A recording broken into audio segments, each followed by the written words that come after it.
Hello everyone. Here I come back again to share a brief idea about ecology today. So let's begin. The word ecology comes from, or rather can be simplified into two parts. Eco meaning environment and logy meaning the study. So it can more elaborately be explained as it's a study of relationships or interactions between organisms and their environment. So, there is an interdependence wherein the organism's physiology, morphology, behavior, etc., is determined and is dependent on its environment. And at the same time, the environmental attributes are affected by the life it sustains. So let's go with the next. We'll study the levels of ecology. So the primary most part of ecology or the level of ecology is called organism. So an organism is an individual in an environment, and these organisms together make up the next level of ecology called population. We just have to concentrate on two main aspects of population to understand what it is. A population is a group of similar species or same species that live in a particular geographical area at a time and can reproduce successfully by mating between themselves. So it's very important to understand that a population must be of a same species, and second thing is they must be able to reproduce their next generation. And then these population produce or make up the next level of ecology called the community. And as you can understand from the example here, a community is actually made up of a number of populations. And as I was talking of these levels of ecology, it's very important to understand that each of them play a very important role in making or shaping up an ecosystem. So that's the next level of ecology. Very important to understand. Ecosystem is basically like differentiated into six major types. There can be more. It's the major types I'm talking about. So if you talk about the land types or the terrestrial ecosystem types, they are majorly of forest ecosystem, grassland ecosystem, desert ecosystem, and tundra ecosystem. So you can understand from the name itself that they have a very different characteristics when talked about their either vegetation or their soil or the weather characteristics and everything. And when we go to the aquatic ecosystem, they are majorly of two types. The one is freshwater ecosystem and the second one is marine ecosystem. So let's understand what and how the ecosystems vary in nature. What leads to this variation? So causes of variations in ecosystems. So majorly there are two types of causes of variations in ecosystem. The first one is abiotic and the second one is biotic. So the name might sound a little difficult to understand, but then if I explain you, it will become easier. Abiotic, A means no and biotic means life. So the ones which do not have life are abiotic components, whereas biotic is just the opposite, the ones which have life. So the major abiotic components that leads to variation ecosystems are temperature of an ecosystem, water of an ecosystem, soil in which the ecosystem or the soil of which the ecosystem is made of, and most importantly light. It does come with the last, but it's very important. Similarly, the biotic components, I've just noted down a few: pathogens, the parasites present in the like the ecosystem, the predators present in the ecosystem, the competitors present in the ecosystem. But in this section, we only will be discussing about the abiotic factors more. Maybe in the next section, we'll take up with the biotic ones. So we'll first go with the first one, temperature. Temperature is an important factor of ecosystem and have remarkable impact on the environment. The extremes of climate temperature on Earth have caused formation of both hot deserts as well as cold deserts, and the organisms have adapted to such extreme environments quite successfully, as you know. So the range of temperature thus becomes very important, for the organisms who live in that environment to define its biotic components. As described here, the graph you can see the temperature increasing and the survivability increasing in that side. So you can see there are animals which are called stenothermal. What do you mean by the term stenothermal? These are animals which can withstand very narrow range of temperature, whereas just the opposite end is called eurythermal, the animals which have the capability of withstanding a very high range or very wide variation of temperature. And examples of these have been given here. But you have to understand that when I talk of these stenothermal animals, they're actually the ones which can withstand very low temperatures, and the examples would be penguin. Whereas I've just given one example here are a few fishes which can actually withstand the higher temperatures of the coastal areas, the fishes of the coastal areas. And eurythermal animals like cats, and there are dogs, they have, or rather humans, we have the ability to withstand a wide range of temperature. We can survive in a wide range of temperature. So this is how organisms have been classified based on temperature range they can sustain or withstand. Let's go with the next. Water. Water is one of the most important or primary necessity of an animal to live. So yes, its properties become very important in determining the formation of an ecosystem.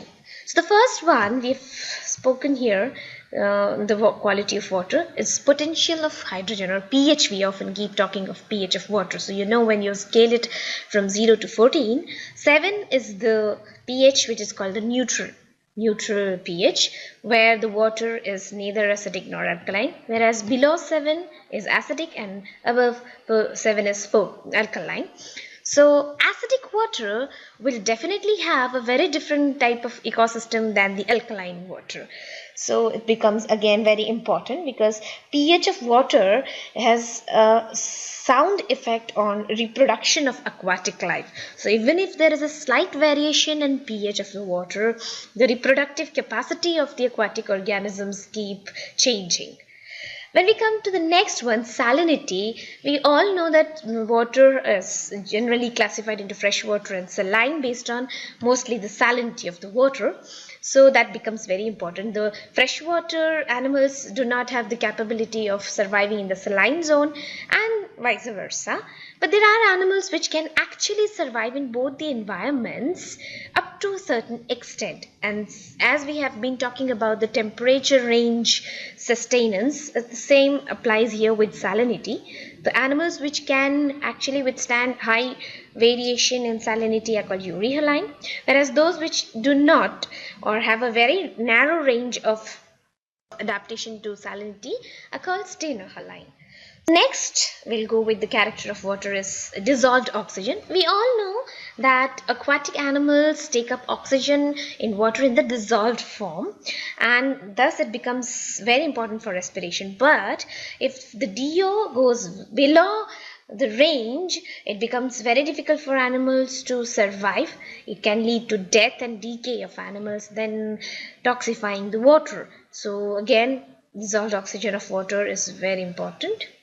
Nutrients, most important ones that are present in water that actually determine the kind of vegetation that will be growing, are phosphate, nitrogen, silicate, and the proportion of these nutrients define the characteristics of the aquatic system. The classification of the entire ecosystem can be based on nutrients. So you now understand how important is this characteristics of water in determining an ecosystem. Let's go with the next. Soil becomes very important in case of terrestrial, obviously, ecosystems, but it is equally important for aquatic too, because the base of any aquatic system is made up of soil, and the leaching property of the soil actually determines the property of water too. So let us understand that there are two basic criteria or characteristics of soil that determines the ecosystem again: the water holding capacity and the vegetation.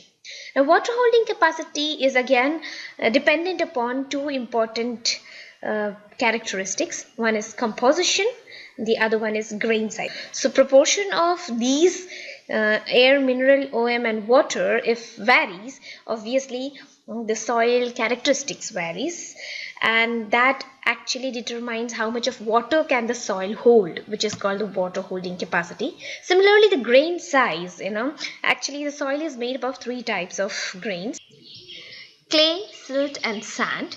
Clay is the finest one and the sand is the largest one. So now you understand with this graph that if the fineness of the soil increases, the volume of soil water also increases. So the availability of water for the plants increases with the fineness of the soil, and then it becomes constant as and when the soil becomes too finer. So there is no more capability of the soil to hold water. But you have to understand that if the fineness is lesser, which means if the water is sandy, if the soil is sandy, then the water holding capacity is lesser. Whereas if the soil is more clayey, then the water holding capacity is higher. So it is understood that if the ecosystem has a clayey nature of soil, its vegetation would be completely different and more greeny, because it will have more plants to grow because it has more water to take up than soil which will be sandy in nature. Then we have to understand it's just not the grain size. Again, the vegetation is dependent upon pH of the soil, the minerals that it has. If it is high, like there are more number of minerals that are actually necessary for the plants to grow, like iron, calcium, phosphate, silicate, then obviously the soil becomes more enriched and the vegetation growing there would be happier, right, and will grow better.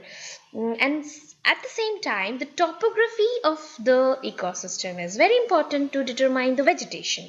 The area is plain in nature, or is it hilly, or is it tilting? Trees which have more gripping capacity would be growing in areas which are slanty in nature than those trees which have no deep root, or any kind of plant type will be dependent upon the topography of the area. So all these characters of soil become very important in determining an ecosystem.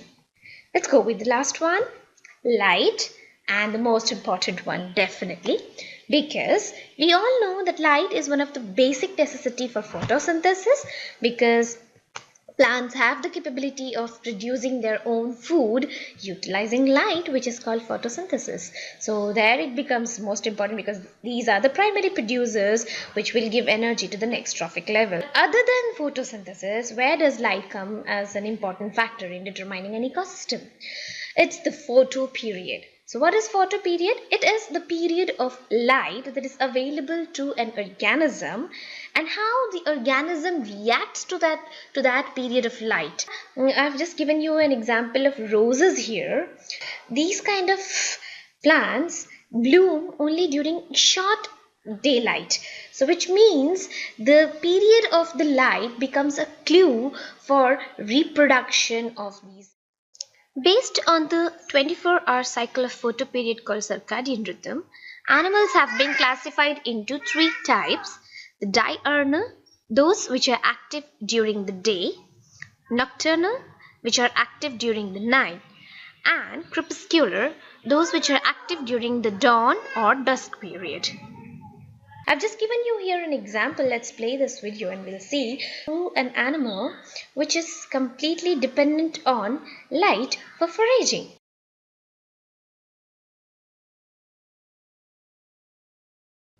So let's have a quick recap of whatever causes of variation we have studied in ecosystems. The major two are abiotic factors and biotic factors. The first one, temperature, whose range we have studied, and the animals classified based on them. Then water, whose quality like pH, salinity, based on the salinity, the classification like euryhaline and stenohaline. Then soil, whose composition, grain size, and aggregation determines the water holding capacity, whereas pH, mineral, and topography determines the vegetation that it can support. And light, which is last but not the least, photosynthesis, photoperiod, which is very, very important for foraging, reproduction, and migration of many organisms. So with this, we come to an end of this section of the video, and please don't forget to like the video and comment whatever you feel like. Good day, goodbye.